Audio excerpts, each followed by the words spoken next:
Hello again, my fellow pilots and my fellow aircraft maintenance personnel.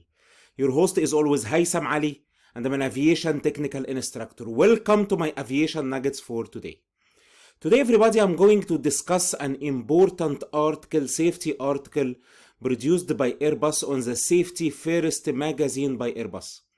This article, everybody say, don't wait to apply the engine fire procedure. Don't wait to apply the engine fire procedure.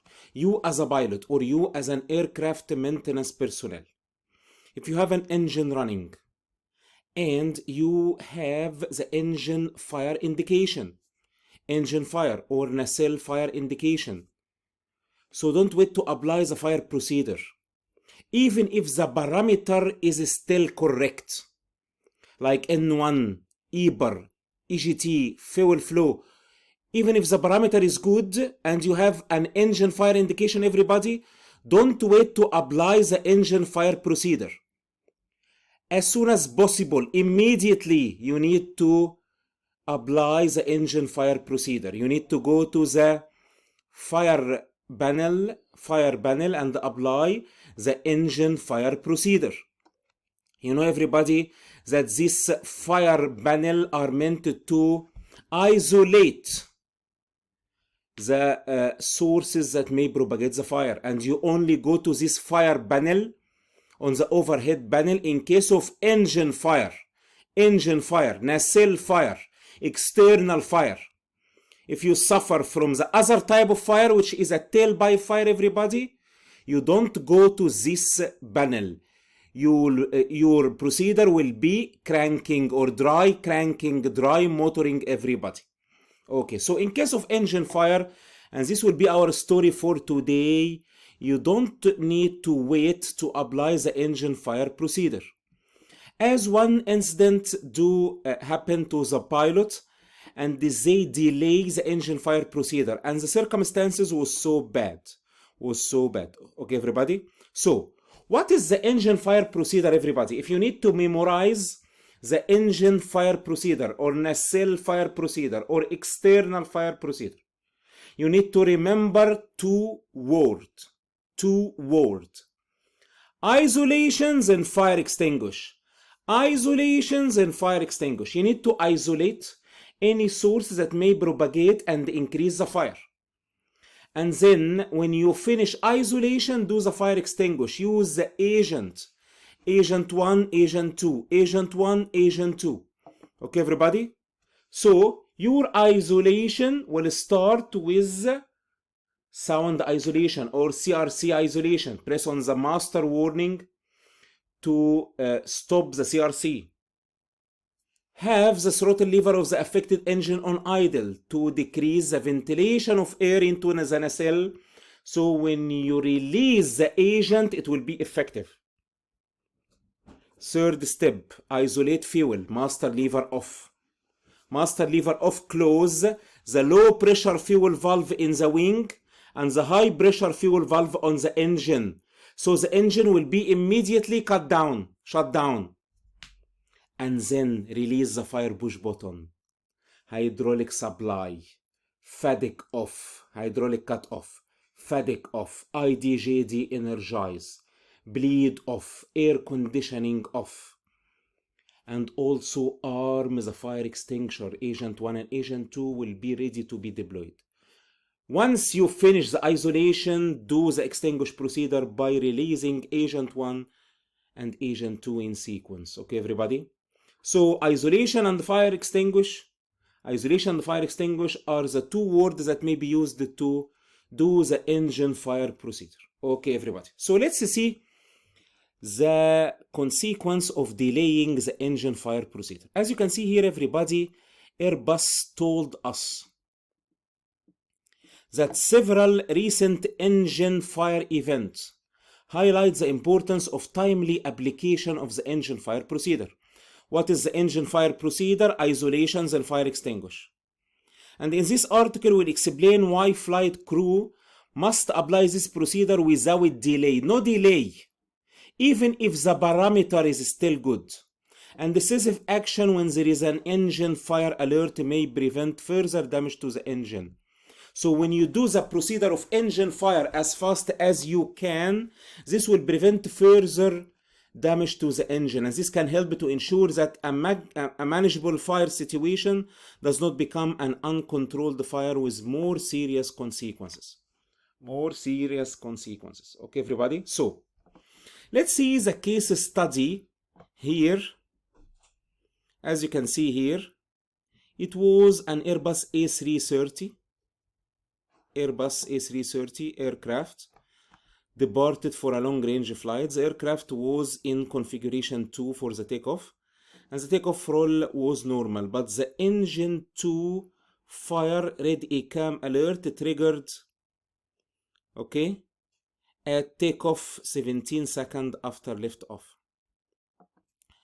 The flight crew continued the climb, and the engine display showed stable engine parameter for both engines.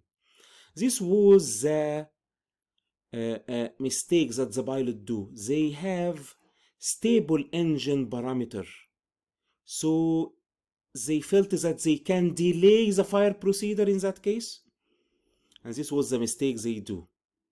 So at takeoff plus 51 seconds, the aircraft reached 2,400 feet radio altitude, and the pilot flying set the engine 2 thrust lever to idle and pushed the engine 1 thrust lever to toggle. Okay, everybody? Okay, so a delay happened here. From that moment, at takeoff plus 51 seconds, the pilot flying set engine 2 thrust lever to idle. This is one of the steps of the engine fire procedure, to have the throttle lever or thrust lever to idle. At takeoff plus 52 seconds, the pilot flying set the engine 1 thrust lever to MCT, and this caused the auto thrust to engage in thrust mode. And at takeoff plus 2 minutes 27 seconds, the flight crew set the engine 2 master lever to off. You see here, very long delay. Okay? At takeoff plus 2 minutes 27 seconds, the flight crew set the engine 2 master lever to off. And at takeoff plus 2 minutes 43 seconds, the flight crew pressed the engine fire push button and discharged agent 1 followed by agent 2, and the engine 2 fire alert remained after both agents were discharged. This is the problem. The delay allows the fire to propagate so heavily, so even they discharge both agents, engine 2 fire alert remained after both agents were discharged. At takeoff, just a moment, at takeoff plus 3 minutes 38 seconds, the flight crew engaged the autopilot and leveled off the aircraft at 7,000 feet. At takeoff plus 6 minutes 31 seconds, the flight crew started the APU, which provided the electrical power supply to the right side. And at takeoff plus 9 minutes 39 seconds, the EGT indication for engine 2 started to increase, even though it had shown decreasing EGT from the time when the engine 2 master lever was set to off. At takeoff plus 10 minutes 3 seconds, the engine 2 fire alert stopped, and the engine 2 fire detection fault amber ECAM alert triggered. And at takeoff plus 11 minutes 23 seconds, the engine 2 EGT over limit amber ECAM alert triggered when engine 2 EGT reached 600 degrees. At takeoff plus 15 minutes 9 seconds, the engine 2 no N1 value become invalid. At takeoff plus 17 minutes 35 seconds, the engine 2 EGT reached a peak value of 801 degrees centigrade. And at takeoff plus 25 minutes 2 seconds, the aircraft touched down on the runway and safely came to a stop. Smoke and flames coming from engine 2 were seen, and the fire brigade arrived and extinguished the fire. Okay, everybody, so from this event, we conclude that the pilot delays the procedure of engine fire. Okay, delays the procedure of engine fire. Okay, as you can see here, at takeoff plus 51 seconds, Okay. The pilot flying sync engine 2 thrust lever to idle and push the engine 1 thrust lever to toga. You see here the fire alert come at takeoff 17 seconds after liftoff. But they actually started the engine fire procedure at takeoff plus 2 minutes 43 seconds or even 27 seconds. When they put the master lever to off and then they released the engine fire push button even after 20 seconds from setting the master lever to off. So a huge delay happened for the engine fire procedure. Okay, so let's see the event analysis. Probable cause identified. Investigation enabled Airbus to conclude that the most probable cause of the engine fire was a leak from the green hydraulic circuit. Leak from the green hydraulic circuit, which may have been due to damage on a green hydraulic line during maintenance. Okay, everybody? So, when you ask yourself, what is the main cause of an engine fire, everybody? It is a flammable fluid leak in the nacelle. Maybe hydraulic line, fuel line, or oil line. Leak flammable fluid like hydraulic, fuel, or oil in a sensitive area of the engine. What is the sensitive area? That it is an area that identified by having a flammable fluid running and high temperature located in that area. So if a leak happen, the flammable fluid may be auto-ignite. Okay, everybody? So as you can see here, the probable cause of the engine fire, okay, was a leak from the green hydraulic circuit, which may have been due to a damage on a green hydraulic line during maintenance. And there was a delayed application of the fire procedure. Delayed application of the fire procedure. So, any red ECAM alert require immediate action. Any red ECAM alert require immediate action by the flight crew to ensure that continued safety of the flight. So, when the engine X fire alert is triggered, a red land as soon as possible message appear on the ECAM, and this requires that the flight crew land as soon as possible at the nearest airport at which a safe landing can be made. And you can see here, during this event, the engine 2 thrust lever was not set to idle until 51 seconds after the engine 2 fire alert was triggered. And a further 1 minute 36 seconds passed, takeoff plus 2 minutes 27 seconds before the engine fire procedure was completed to isolate the fire and use the fire extinguish system. A huge delay, 1 minute 36 seconds passed since the engine 2 fire indication come. And the procedure for engine fire, which call for isolation, then fire extinguish, happen only after 1 minute and 36 seconds from the alert, red ECAM alert. So, why the flight crew delay their procedure? Let's see here. Because they see nominal engine parameter despite the fire. So they thought that this fire indication may be not real. Okay, everybody? So the engine indication in the cockpit appeared to show that engine 2 operation was normal, and this may have been a factor in the flight crew decision to delay application of the engine fire procedure. Okay, everybody? Of the engine fire procedure. Okay, so if you ever suffer from an engine fire and you still see a nominal value of the parameter of the engine, please don't delay the procedure and do the procedure as fast as you can immediately without delay, as the situation may increase or may propagate. Okay, everybody? So as you can see here also,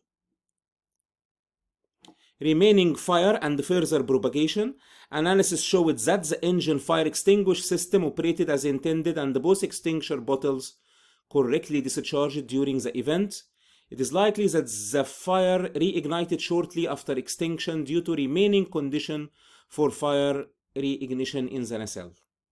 The EGT increased up to 801 degrees centigrade, which is a sign that the fire is spread toward the EGT thermocouple, fire propagation due to the delay. The fire continued to cause destruction of the fire detection loops, so that we have engine 2 fire detection fault and damage to wiring. This was the reason the engine 2 fire ECAM alert stopped and was replaced by the engine 2 fire detection fault amber alert. Situation become more worse. And note that this alert was in the overflow part of the warning display, indicated by a green arrow. Similarly, the loss of the N1 information was due to damage to wiring. Okay, everybody, so as you can see here, the delay in the fire procedure caused the situation to be much bad or more bad, and the engine come to a more problem due to the delay of the procedure. So you as a pilot, you as an aircraft maintenance personnel, don't delay your engine fire procedure whenever you have the red ECAM alert engine fire indication. And remember, red ECAM alert require immediate action. Red ECAM alert require immediate action. Okay, everybody? Okay, so we'll stop here at this safety article, and we will continue in this article, next session on this article, part 2. We will discuss the two types of engine fire. Two types of engine fire. Okay? The engine nacelle fire and the tailpipe fire. Their procedure are different. Their location are different. Their solution are different. For engine nacelle fire, you need to do isolations and fire extinguish. For tailpipe fire, you need to do dry motoring or dry cranking. So please stay tuned for my next session on this article that will explain the two types of engine fire more deeply. From Cairo, Egypt, your host was Haytham Ali, and I'm an aviation technical instructor. Thank you always for your good listening, and always fly safely and maintain your aircraft very safely. Thank you, have a good day, and goodbye.